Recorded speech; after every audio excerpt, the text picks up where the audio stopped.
Hello all my dear friends, welcome back. आज मैं class 12th के स्टूडेंट्स के लिए फ्लेमिंगो का सेकंड लॉस्ट स्प्रिंग लेकर आई हूँ गाइस। और इसे लिखा है अनीस जंग ने, और इसका पहला वाला पार्ट हम देखेंगे इस वीडियो में, ठीक है, जिसका नाम है sometimes I find rupee in the garbage. तो चलिए फ्रेंड्स, स्टार्ट करें अपनी इस वीडियो को, और इसी रिक्वेस्ट के साथ में कि आप स्टार्टिंग से एंड तक बनी रहिएगा मेरे साथ में। देखिए, the first part tells the writers impression about the life of the poor rag pickers. पहले पार्ट में राइटर का एक इम्प्रेशन है किसके बारे में? पुअर रैग पिकर्स के बारे में। पुअर रैग पिकर्स के बारे में वो क्या सोचती हैं या उन लोगों की एक्चुअल कंडीशन क्या है, वो यहाँ पे दिखाया गया है। द रैग पिकर्स है migrated from Dhaka and found a settlement in Seemapuri.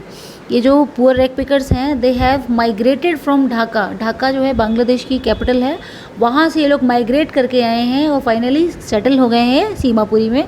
Seemapuri जो कि दिल्ली की पेरीफेरी में सिचुएटेड एक प्लेस है। पेरीफेरी का मीनिंग होता है एक आउटर एरिया, ठीक है। वहाँ पर ये लोग जो है अपनी इस ज़िंदगी मतलब गुजर बसर कर रहे हैं, वहाँ पे ये लोग रह रहे हैं। अब ये लोग वहाँ से यहाँ पे सेटल क्यों होने के लिए आए हैं? इसका रीज़न ये है, their fields and homes had been swept away by a storms, ठीक है। स्टॉर्म्स आए, तूफान आए, अनवांटेड कैलेमिटी आई, जिसकी वजह से क्या हुआ कि इनके जो घर थे, इनके जो फील्ड्स थे, पूरी तरीके से डिस्ट्रॉय हो गए, तहस नहस हो गए। So they don't have any source of earning over there, इसलिए अब इनके पास में कोई रीज़न नहीं है वहाँ रहने का, इसलिए सबके सब यहाँ पे आके गरीब लोग हैं, रहना शुरू कर दिया इन्होंने, ठीक है। They are poor. The writer watch Saheb every morning is crouching for gold. अब थोड़ा सा यहाँ पे स्टोरी से रिलेटेड इस जगह पर डिस्क्राइब किया है, वो मैं आपको बता दूं। राइटर जिनका नाम अनीस जंग है, वो रेगुलरली एक चीज़ नोटिस करती हैं कि जो उस स्टोरी का सेंट्रल कैरेक्टर है, यानी कि प्रोटैगनिस्ट, वो है साहिब। और वो साहिब क्या है कि ये एक छोटा लड़का है और ये डेली गार्बेज डंप्स जो होते हैं उसमें कुछ ना कुछ स्क्राउच करता रहता है, ढूंढता रहता है। और ये अनीस जंग इस चीज़ को वॉच करती हैं। गार्बेज का मतलब इन एल्डर्स के लिए, उनके बड़ों के लिए, इन बच्चों के बड़ों के लिए, पेरेंट्स के लिए आप कह सकते हैं, ये एक सोर्स ऑफ सर्वाइवल है। लेकिन अगर बात बच्चों की करें तो it is something wrapped in wonder. तो बच्चों के लिए क्या है, ये अलादीन के चिराग की तरीके से, एक खजाने की तरीके से, कि उनको लगता है कि शायद कभी ना कभी इसमें से कुछ अमेजिंग निकलेगा। कभी उन्हें 1 रुपये का या 2 रुपये का कॉइन मिल जाता है, एंड ये these children become very happy with this, और बहुत खुश हो जाते हैं इस चीज़ को लेके। वो the children come across a coin और 2, ये लिखा हुआ मैंने बता दिया आपको। These people have desires and ambition. इन बच्चों की बात करें, इन लोगों की भी बात करें, तो इनके अंदर डिज़ायर्स हैं, एम्बिशंस हैं, but they do not know the way to achieve them. लेकिन उनको पता नहीं है कि रास्ता क्या लें और कैसे उसको अचीव करें, ठीक है। There are quite a few things that are unreachable to them. बहुत सी चीज़ें हैं जो कि उनके लिए अनरीचेबल हैं, क्योंकि उनके पास में सोर्स ऑफ इनकम नहीं है। बेसिकली इस स्टोरी के बारे में अगर बात करें तो यहाँ पर एक चीज़ कॉमन है कि यहाँ पर मोस्ट प्रोबेबली बच्चे जो हैं स्लीपर्स वगैरह अपने पैरों में नहीं पहनते हैं। और बाकी आपको स्टोरी के अंदर पता चल जाएगा, भी कुछ मेन पॉइंट्स भी आपको मैं समझाऊंगी यहाँ पे। तो स्टार्टिंग में साहिब का कैरेक्टर दिखाया है कि कम्प्लीटली केयरफुली लाइफ लीड कर रहा है वो बच्चा, ठीक है। But after some time he joins a tea stall where he could earn 800 rupees and all the meals, ठीक है। तो वहाँ पर उसको 800 रुपीज़ की अर्निंग हो रही थी और 2 टाइम्स का मील मिल रहा था। But still he was not happy. Why he was not happy? Because now he was not the master of himself. वो अब अपना मालिक नहीं रहा। The job has taken away his freedom, और उस जॉब ने उसकी फ्रीडम को उससे छीन लिया है। चलिए फ्रेंड्स, अब मैं आपको इस स्टोरी के कुछ की पॉइंट्स बता दूं जो कि इस पार्ट के स्टार्टिंग से लेके एंड तक के लिए आपके बहुत हेल्पफुल रहेंगे, ठीक है। ध्यान से सुनिएगा। सबसे पहले देखिए, ऑथर का एनकाउंटर होता है साहिब के साथ में। तो देखिए, rag picker Sahib belonging to a refuge family, ये सब के सब शरणार्थी हैं, रिफ्यूजीज हैं, और ये सब कहाँ से आए हैं? बांग्लादेश से आए हैं, रैग पिकर हैं, ठीक है। यहाँ पे अनीस जंग क्वेश्चन करती हैं साहिब से, मिलती हैं, क्वेश्चन पूछती हैं सबसे पहले कि आपका नाम क्या है। तो इस पर साहिब बताता है कि माय नेम इज़ साहिब आलम। और उसके बारे में फिर उससे पूछते हैं कि भाई आप स्कूल क्यों नहीं जाते हो? तो उस पर उसका यही आंसर रहता है कि there is no school around, हमारे घर के पास कोई स्कूल नहीं है। तो इस पर सेकेंड क्वेश्चन वो उसको कंसोल करते हुए कहती हैं, प्रॉमिस करती हैं उससे कि भाई हम आपके स्कूल के ओपन कर दें अगर आपके घर के आसपास, तो are you ready to come? तो definitely he feels very happy और कहता है कि अगर ऐसा कर पाएंगे तो हम ज़रूर आएंगे वहाँ पे, ठीक है। बट ऐसा कुछ भी होने वाला नहीं था, ये बिल्कुल फैक्ट था, एक फेक प्रॉमिस था, बस ऐसे ही मन रखने के लिए बोल दिया था। After that she felt embarrassed, बुरा भी लगता है, लेकिन अब क्या फ़ायदा है क्योंकि उनके मुंह से वो चीज़ निकल गई थी। सेकंड थिंग यहाँ पे बताइए, irony in name and existence. Actual name क्या है साहिब का? साहिब आलम, जिसका मीनिंग है लॉर्ड ऑफ यूनिवर्स। नेम के जस्ट अपोजिट है उसकी एक्चुअल लाइफ, ठीक है।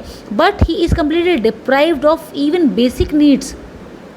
बेसिक फैसिलिटीज़ जो होनी चाहिए ना, बेसिक नीड्स जो होनी चाहिए, वो भी उनको अवेलेबल नहीं है उन लोगों को, ठीक है। और इनकी जो ज़िंदगी है वो चल रही है इस रैक पिकिंग के बिजनेस पे, इस रैक पिकिंग के वर्क पे ही ये सब के सब डिपेंडेंट हो रहे हैं। यहाँ पे बेयर फुट रहते हैं, कोई भी स्लीपर्स नहीं है, और ये इनकी एक्सट्रीम पॉवर्टी की स्टेट को डिफाइन करता है, ठीक है। एक्चुअल स्टेट ऑफ पॉवर्टी को शो करता है उनका बेयर फुट रहना, ठीक है। उसके बाद देखिए, passage of time and degree of prosperity achieved. समय इसी तरीके से बीतता चला गया, और कुछ चीज़ें यहाँ पे, कुछ इंसिडेंट्स हैं पास्ट के जो कि यहाँ पे जो अनीस जंग हैं वो याद करती हैं। देखिए, reminded of a priest barefoot son in town of Udupi 30 years ago, 30 साल पहले एक इंसिडेंट यहाँ पे जो अनीस जंग है वो याद कर रही हैं कि एक मंदिर हुआ करता था, उसके जो प्रीस्ट थे उनका बेटा जो था उसके पास भी इसी तरीके से स्लीपर नहीं थे। और ये व्यक्ति कहाँ से बिलोंग करता था? ये बिलोंग करता था उडुपी से, और उसकी विश क्या थी कि वो भी, उसके पास भी शूज़ हो, तो इसके लिए वो टेंपल में प्रे भी किया करता था। आज 30 साल के बाद जब विज़िट करने निकली है अनीस जंग, तो बिल्कुल उसी बच्चे की एज का एक और बच्चा दिखाई देता है, और क्या है कि उसने अपना पूरा स्कूल ड्रेस पहना हुआ है, स्कूल से आया है, और उसने अपना बैग जो है अपने घर के बैकयार्ड में कह सकते हैं वहाँ पर उठा के उसको फेंक दिया है। तो अनीस जंग ने जो ये इंसिडेंट बताया है, ये इस पर्पज़ से बताया है कि that child was wearing shoes, लेकिन ये जो रैक पिकर्स हैं दे आर स्टिल शूलेस, अभी भी इनके पास वो शूज़ नहीं हैं। अब उसके बाद सीमापुरी जो कि पेरीफेरी है दिल्ली के मतलब फार अवे एरिया में सिचुएटेड प्लेस है, या बॉर्डर एरिया में भी कह सकते हैं, वहाँ का ड्वेलिंग स्ट्रक्चर क्या है, वहाँ के जो घर हैं वो किस तरीके के बने हैं, ये भी आपको खास करके ध्यान रखना पड़ेगा। तो please see some points are there. Dwelling structures of mud, जो घर बने हुए हैं कच्ची मिट्टी के बने हुए हैं, tin and tarpaulin, with no sewage drain और running water, fresh drinking water available नहीं है। जो बेसिक नीड्स हैं वो भी फुलफिल नहीं हो पा रही हैं, ड्रेनेज सीवेज की कोई फैसिलिटी नहीं है। Only boon valid ration card to get grain, केवल उनके पास क्या है, एक राशन कार्ड उनको ज़रूर मिलता है, जिसकी वजह से उनको ग्रेन मिल जाता है, और इन लोगों के लिए इनकी बैलेंस फुलफिल हो जाए बस उनको, और इससे ज़्यादा उनको उनके पास उनकी आइडेंटिटी है नहीं है उससे उनको कोई भी फ़र्क नहीं पड़ता है, ठीक है। Happy to live in an strange land which provides food grains than in their motherland, मतलब वो जहाँ से आए हैं जो उनका स्पेसिफिक प्लेस है वहाँ पर तो ये भी नहीं था, लेकिन यहाँ पर अभी जो राशन कार्ड मिल गए हैं जिसकी वजह से गवर्नमेंट की तरफ से इनको खाने पीने की चीज़ें मिल पा रही हैं, जिसकी वजह से बस ये कंटेंटेड फील करते हैं।